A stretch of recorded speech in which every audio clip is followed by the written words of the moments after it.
فقد قال الله تبارك وتعالى في القرآن المجيد والفرقان الحميد: أعوذ بالله من الشيطان الرجيم، بسم الله الرحمن الرحيم. اقرأ باسم ربك الذي خلق، خلق الإنسان من علق، اقرأ وربك الأكرم الذي علم بالقلم، علم الإنسان ما لم يعلم. صدق الله مولانا العظيم. عن عمر بن الخطاب رضي الله تعالى عنه قال: قال رسول الله صلى الله عليه وسلم: إن الله يرفع بهذا الكتاب أقواما ويضع به آخرين، أو كما قال صلى الله عليه وسلم. میں سب سے پہلے آپ سبھی حضرات کا شکریہ ادا کرنا چاہتا ہوں جو جامعہ ام سلمہ للبنات سے جڑے ہوئے ہیں، خواہ وہ طالبات کی شکل میں ہو یا معلمات کی شکل میں ہو یا طالبات کے ذمہ داران ہوں. میں سبھی حضرات کا شکریہ ادا کرتا ہوں. آج کا یہ افتتاحی پروگرام ہے. کچھ باتیں مجھے بھی کہنے کا حکم ہے، میں عرض کر رہا ہوں. قرآن کریم کی جو سب سے پہلی 5 آیتیں مکہ مکرمہ میں نازل ہوئیں، ان آیتوں کو اگر غور سے دیکھا جائے تو اس میں تعلیم کی طرف بہت زیادہ توجہ دی گئی ہے. سب سے پہلا ہی ٹکڑا ہے اقرأ باسم ربک الذی خلق، پڑھو اس پروردگار کے نام سے جس نے پیدا کیا. یہ تو پہلی آیت ہے. اب اگر اس کو ہم دیکھیں، 5 آیتوں کو خالی ہم دیکھیں تو ان 5 آیتوں میں اللہ رب العزت نے 2 مرتبہ اقرأ یعنی پڑھائی کا تذکرہ کیا اور 3 مرتبہ اس میں علم کا تذکرہ ہے. انہی 5 آیتوں میں 2 مرتبہ پڑھائی کا تذکرہ، 3 مرتبہ علم کا تذکرہ اور 1 مرتبہ اعلی علم یعنی قلم کا تذکرہ. اس سے اندازہ ہوتا ہے کہ مسلمانوں کو یا کہہ لیجئے انسانوں کو تعلیم و تربیت کی طرف کس طرح متوجہ کیا گیا ہے. لیکن آج افسوس ہوتا ہے کہ آج اس دور میں جہاں بہت ساری سہولتیں فراہم ہو گئی ہیں، آج ہم چاہیں تو نہ جانے کتنے لوگوں سے آن لائن فائدہ اٹھا سکتے ہیں. آج تو اب یہی آپ کا جو جامعہ ام سلمہ للبنات ہے، آن لائن دیکھیے آپ کہاں ہیں، ہم کہاں ہیں، اور ایسے ہی آپ کا ادارہ خدمت انجام دے رہا ہے پورے انڈیا میں. نہ جانے لوگ کہاں کہاں سے جڑے ہوئے ہیں. ہم کتنا فائدہ اٹھا سکتے ہیں. ایک دور وہ تھا، ذرا یاد کیجئے، روایت تو لمبی ہے، اس کا خاص مضمون میں بیان کر دوں. کثیر ابن قیس رحمت اللہ علیہ یہ کہتے ہیں کہ میں ابو دردہ رضی اللہ تعالی عنہ کے پاس دمشق کی مسجد میں بیٹھا ہوا تھا. تو حضرت ابو دردہ رضی اللہ تعالی عنہ کے پاس ایک شخص آیا. اس نے کہا: اے ابو دردہ، میں آپ کے پاس مدینہ یعنی مدینہ الرسول صلی اللہ علیہ وسلم سے چل کر کے آیا ہوں، لحدیث بلغنی انک تحدث به عن النبی صلی اللہ علیہ وسلم. یعنی آپ سوچئے کہ اس نے صاف صاف کہا کہ ایک حدیث کی وجہ سے جو مجھے پہنچی ہے کہ حضور اکرم صلی اللہ علیہ وسلم سے یہ روایت آپ نقل کرتے ہیں، یہ روایت آپ نقل کرتے ہیں. تو ابو دردہ رضی اللہ تعالی عنہ نے اس آنے والے کا امتحان لینے کے لیے کہ شاید ایسا نہ ہو یہ کسی ضرورت سے آئے ہوں اور ان کی میری ملاقات ہو گئی تو انہوں نے سوچا ہو ضمناً یہ روایت معلوم کر لیں، تو انہوں نے صراحتاً پوچھا: قال فما جاء بك تجارة؟ قال لا. قال ولا جاء بك غيره؟ تمہیں تجارت تو نہیں لے کر کے آئے، تمہیں کوئی اور دوسرے مقاصد تو لے کر کے یہاں تک دمشق تک نہیں آئے؟ تو انہوں نے کہا: نہیں، صرف اس حدیث کی وجہ سے میں آیا ہوں. اندازہ لگائیے کہ مدینہ کہاں ہے، دمشق کہاں ہے. اتنی دور چل کر کے گئے تھے وہ شخص، صحابی رسول ابو دردہ رضی اللہ تعالی عنہ سے وہ روایت بلا واسطہ سننے کے لیے. اب ایک روایت کی وجہ سے مدینے سے دمشق جانا، اور اس دور میں جس زمانے میں سواریوں کی دقت تھی، اونٹ اور گھوڑے سواریاں ہوا کرتی تھی اس زمانے میں، اندازہ لگائیے. آج تو فلائٹ ہے، آسان ہے، ٹرین ہے. اس زمانے میں تو انتہائی سفر بہت مشکل چیز ہوا کرتا تھا. تو انہوں نے پوچھا کہ تمہیں تجارت یا اور کوئی دوسرے مقاصد تو یہاں تک نہیں لے کر کے آئے؟ کہا نہیں. تب ابو درداء رضی اللہ تعالیٰ عنہ نے وہ روایت سنائی کہ میں نے اللہ کے رسول صلی اللہ علیہ وسلم کو ارشاد فرماتے ہوئے سنا ہے، من سلک طریقا یلتمس فیہ علما سہل اللہ لہ طریقا الی الجنہ. جس نے کسی سفر کو، کسی راستے کو طے کیا اور اس کا مقصد اس سفر میں حصول علم ہے، تو اللہ تعالیٰ اس کے لیے جنت کے راستے کو آسان فرما دیتے. یعنی ہم علم سیکھیں گے، علم کے لیے سفر کیا ہم نے، اللہ تعالیٰ جنت کے راستے کو آسان کریں گے. پھر آگے اس پوری روایت کو بیان کیا کہ علم حاصل کرنے والوں کی فضیلت کیا ہے. فرشتے اکرام کرتے ہیں، یعنی انسان تو چھوڑیے، فرشتے اکرام کرتے ہیں انسانوں کا. ان الملائکۃ لتضع اجنحتها رضا لطالب العلم. اور اس طالب علم کے لیے زمین اور آسمان کی مخلوقات دعا کرتی رہتی ہیں، حتیٰ کہ سمندر کی مچھلیاں بھی دعا کرتی رہتی. اور آپ نے پھر آگے فرمایا کہ طالب علم یعنی عالم کی فضیلت کیا ہے. جیسے ایک آدمی علم حاصل کرنے میں لگا ہوا ہے، تعلیم و تعلم سے شغف رکھتا ہے، ایک آدمی عابد کی عبادت کی طرف جا رہا ہے، عبادت کی طرف متوجہ ہے. دونوں میں موازنہ کر کے بتایا آپ نے کہ وَإِنَّ فَضْلَ الْعَالِمِ عَلَى الْعَابِدِ كَفَضْلِ الْقَمَرِ عَلَى سَائِرِ الْكَوَاكِبِ، کہ عالم کی فضیلت عابد پر ایسی ہے جیسے چاند کی فضیلت تمام ستاروں کے اوپر.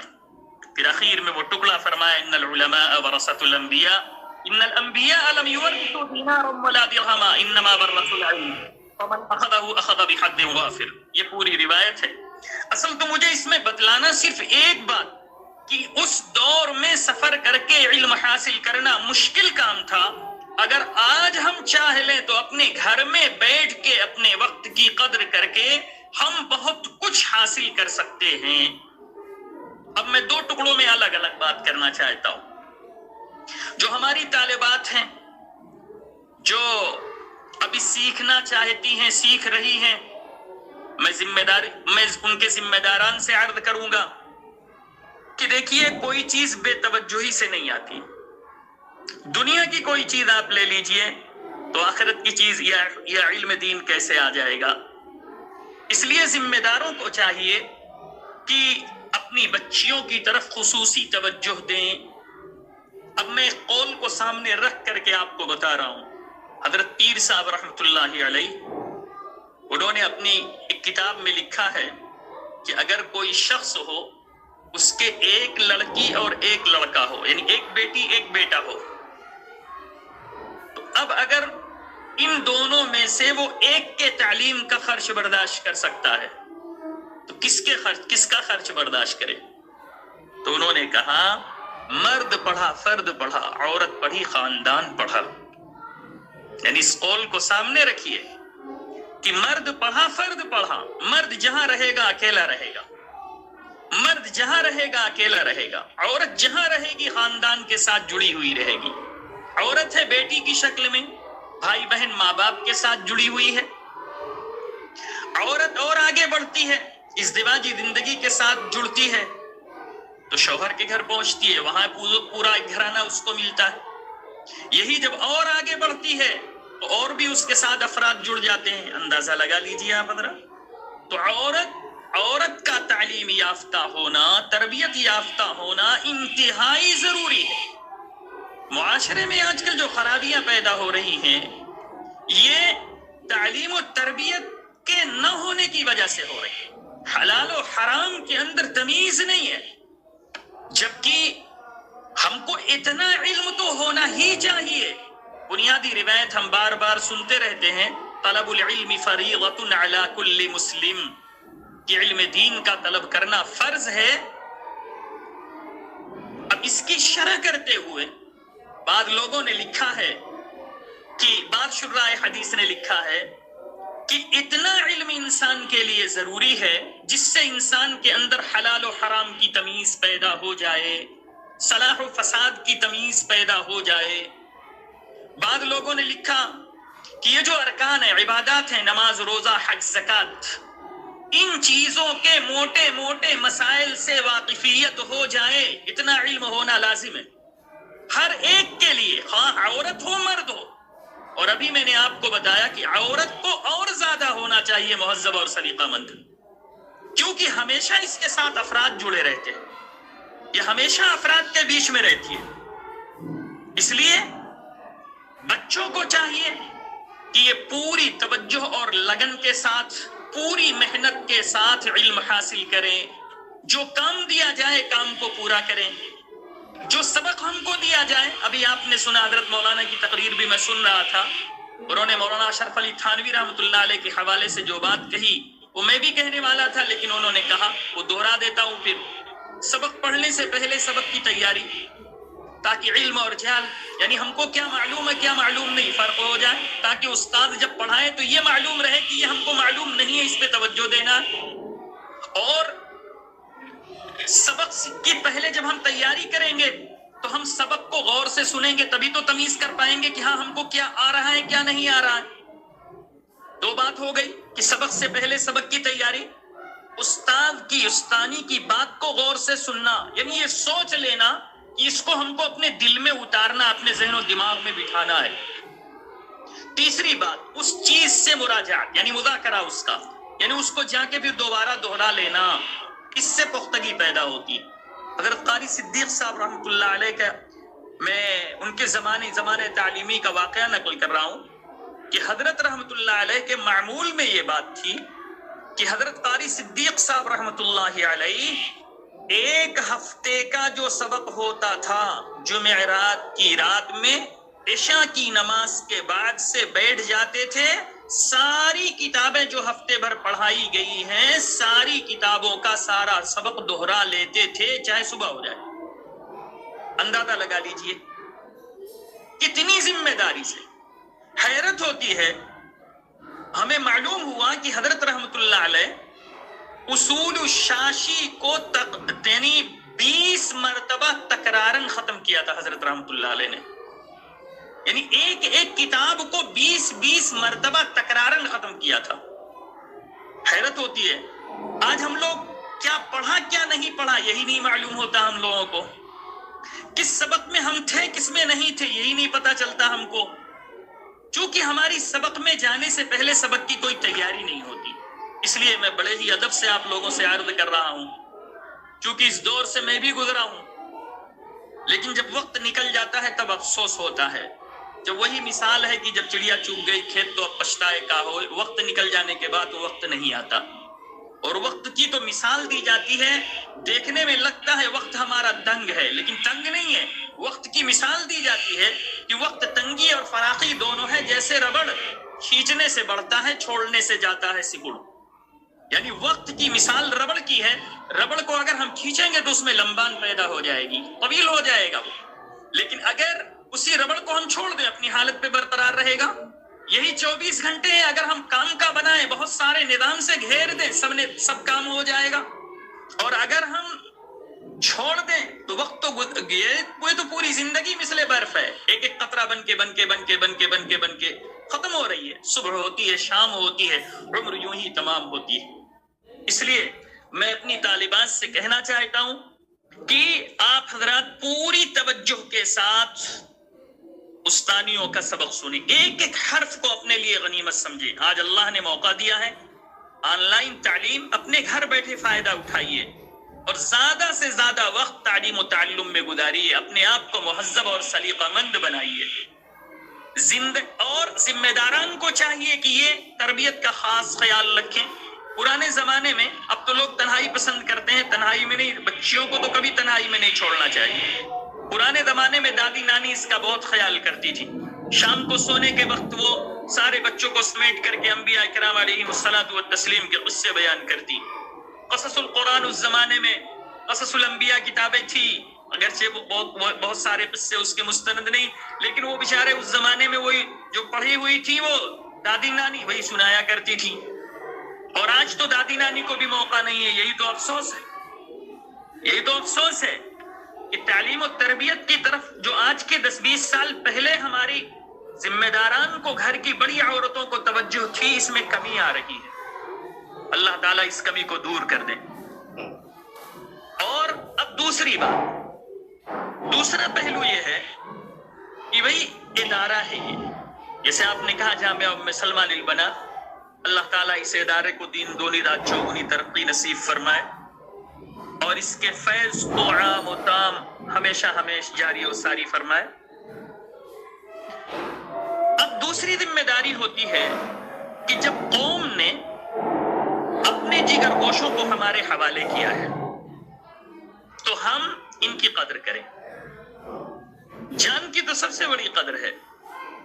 ہم استادیوں کو یہ فکر ہونی چاہیے کہ جس طرح ہم اپنی بیٹی بیٹوں کو پڑھاتے ہیں تو کیسی توجہ رکھتے ہیں، یا اپنے بچوں کی تعلیم و تربیت ہم کیسی چاہتے ہیں.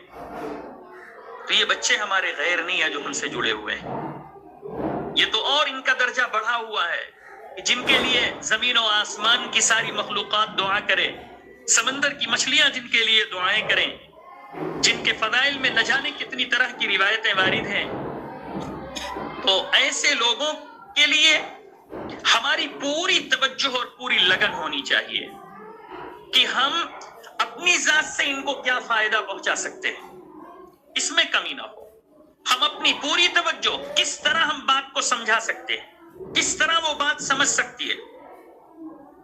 ہر ایک کی کیپیسٹی الگ الگ ہوتی ہے، ہم کو اس کا لحاظ رکھنا چاہیے. بعض جگہوں پر ہم نے نظام بنایا تو ہم نے کہا ترتیب بنا لو، اور ہر بچہ ایک جیسا نہیں ہوتا. پورے درجے کو تین گروپ میں رکھ لو، 2 گروپ میں رکھ لو، تاکہ ایک گروپ جو اچھا ہے اس کو اور آگے بڑھا لو، اس کا وقت نہ ضائع ہو، اور دوسرا گروپ جو ہے اس کو تھوڑا دھیرے دھیرے کر کے لے چلو. اس لیے کہ اگر ہم سب کو برابر کرنا چاہیں گے تو بہت مشکل ہوگا. دیکھیے یہ بھی تعلیم میں جو انحطاط پیدا ہو رہا ہے ایک شکل یہ بھی ہے کہ ہم لوگ ایک ہی سبق، درجے میں 25 لڑکیاں ہیں، 50 لڑکیاں، سب کے لیے وہی سبق دے دیا. اب کوئی کند ذہن ہے، کوئی اعلیٰ درجے کا ذہن ہے، کسی کا ذہن بیچ کا ہے، سب برابر کیسے ہو جائیں گے؟ لیکن افسوس کہ آج ایسا نظام نہیں بن پاتا.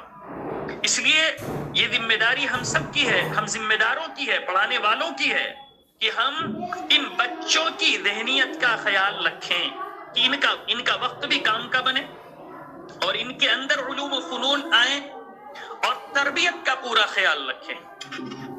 تربیت کا پورا خیال، اگر اس کو تربیت کے پورے خیال کو سمجھنا ہو تو اس روایت کو سامنے رکھنا چاہیے جس میں کہا گیا ہے مروا اولادکم بالصلاۃ وهم ابناء 7 سنین واضربوهم علیہا وهم ابناء 10. کہ اپنی اولاد کو نماز کا حکم دو جب وہ 7 برس کی ہو جائے، اور ان کو نماز کے چھوڑنے پر تنبیہ کرو جب یہ 10 برس کے ہو جائیں. اگر آج ہر ماں باپ اتنے فکر مند ہو جائیں کہ اپنے چھوٹے بچے چھوٹی بچیوں کو نماز کی ترغیب دینا شروع کر دیں، ابھی مارنے کا حکم نہیں، سختی کرنے کا حکم نہیں ہے، ان کو چیزیں سکھائی جائیں، عملی بتائی جائیں، عمل کر کے دکھایا جائے، انشاءاللہ بچوں کا ذہن بہت تیز ہوتا ہے.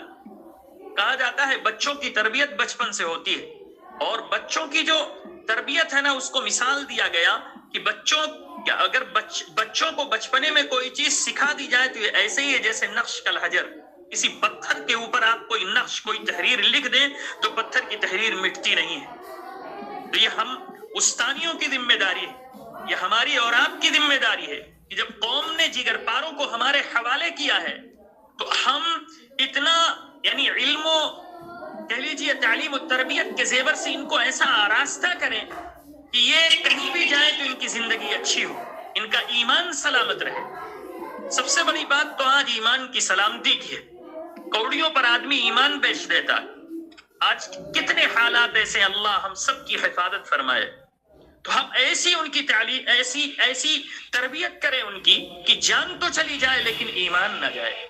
ایسی تربیت کریں کہ جس سے ان کی پوری زندگی یعنی سلیقہ مندی کے ساتھ گزر جائے، خوبصورت زندگی گزر جائے. اور اگر ہم اس یعنی قرآن کریم کی محنت کے ساتھ، تعلیم و تعلم کی محنت کے ساتھ جڑے رہیں گے تو میں نے خطبے میں جو روایت پڑھی حضرت عمر فاروق رضی اللہ تعالیٰ عنہ کی کہ ان اللہ یرفع بہذا الکتاب اقواما ویضع بہ آخرین، اللہ تعالیٰ اس قرآن کریم کے نتیجے میں بہت ساری قوموں کو عزت دیتا ہے اور بہت ساری قوموں کو ذلیل و رسوا کر دیتا ہے۔ جو لوگ قرآن کریم کے تعلیم و تعلم کے ساتھ جڑتے ہیں، چونکہ قرآن کو اس لیے کہا جاتا ہے کہ قرآن سارے کے سارے علوم و فنون کا سرچشمہ ہے، منبع ہے، سارے علوم اسی سے نکلتے ہیں۔ احادیث کریمہ کو خود قرآن کی شرح کہا جاتا، تو اب آپ خود جان لیجئے، اسی لیے فضائل قرآن کریم کے سیکھنے کے آتے ہیں، اور ہم لوگ خود قرآن پڑھتے اور پڑھاتے ہیں۔ تو اگر ہم قرآن کریم کو اچھی طرح پڑھیں گے پڑھائیں گے تو اللہ تعالیٰ ہماری قوم کو، ہم مسلمانوں کو عزت دیں گے، اور جو لوگ بھی قرآن کریم کی تعلیم و تربیت سے دور رہیں گے تو پھر جان لیجئے کہ ذلت و پستی پھر ہمارے مقدر میں ہوگی۔ اللہ ہم سب کی حفاظت فرمائے۔ اور ایک بات اور بتا دوں، حضرت عبداللہ ابن عباس رضی اللہ تعالیٰ عنہ سے منقول ہے کہ دیکھیے، علم حاصل کرنا یہ زیادہ فائدہ مند ہے عبادت کی طرف متوجہ ہونے سے۔ اسے پیچھے بھی روایت میں نے کہا تھا کہ وَإِنَّ فَضْلَ الْعَالِمِ عَلَى الْعَابِدِ كَفَضْلِ الْقَمَرِ عَلَى سَائِرِ الْكَوَاكِبِ، کہ عالم کی فضیلت عابد پر زیادہ ہے۔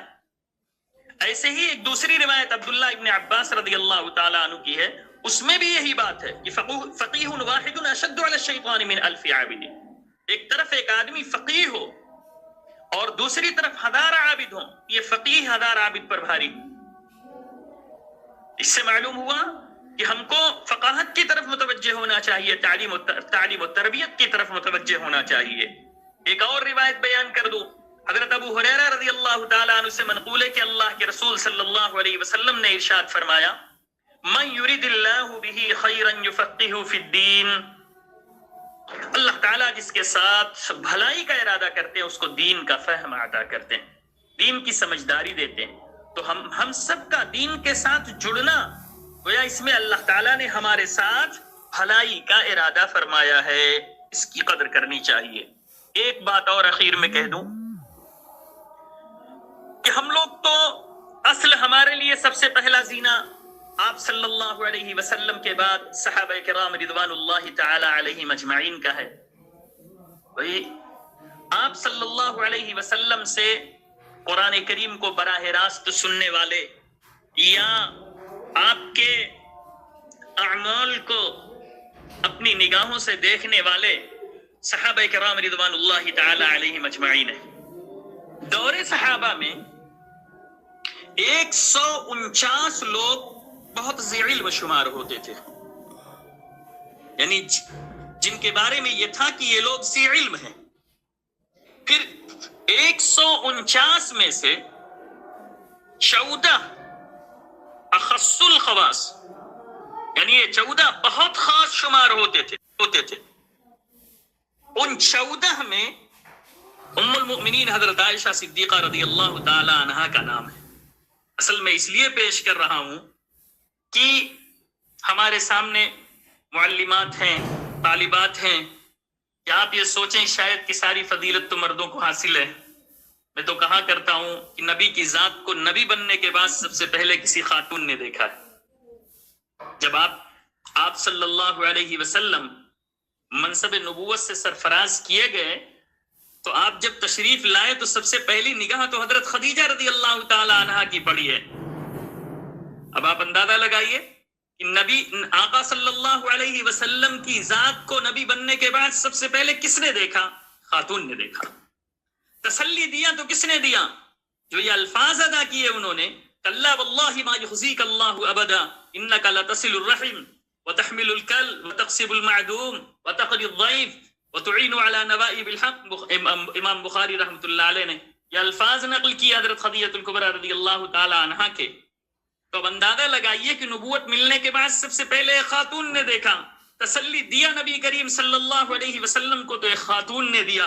معلوم ہوا کہ ہماری پیاری ماؤں اور بہنوں کو، ہماری بیٹیوں کو تعلیم اور تربیت کے اعتبار سے، تعلیم و تربیت کے زیور سے آراستہ ہونا چاہیے تاکہ زندگی اچھی گزرے۔ اور یہ بات بھی میری یاد رکھیے کہ جو 14 لوگ بہت خاص تھے اس میں ام المؤمنین حضرت عائشہ صدیقہ رضی اللہ تعالی عنہا کا نام تھا۔ اور نہ جانے کتنے ایسے مسائل سامنے آئے، روایتوں میں ملتے ہیں کہ جب کہیں اختلاف ہوتا تو صحابہ کرام حضرت ام المؤمنین حضرت عائشہ صدیقہ رضی اللہ تعالی عنہا کے گھر کے پاس جاتے اور پردے سے ان سے اس کے متعلق، اس بات کے متعلق دریافت کرتے، وہاں سے ان کو جواب مل جایا کرتا تھا۔ یہ علم تھا ام المؤمنین حضرت عائشہ صدیقہ رضی اللہ تعالی عنہا کا۔ اللہ تعالی ہم سب لوگوں کو حصول علم دین کے لیے قبول فرمائے، اور جتنے بھی لوگ جڑے ہوئے ہیں، خواہ کسی بھی شکل و صورت میں، پڑھنے کی لائن سے، پڑھانے کی لائن سے، ذمہ داری کی لائن سے، اللہ تعالیٰ سارے لوگوں کی ساری کاوشوں، ساری کوششوں کو قبول فرمائے، ادارے کو بھرپور ترقیات سے نوازے۔ وآخر دعوانا ان الحمد للہ رب العالمین۔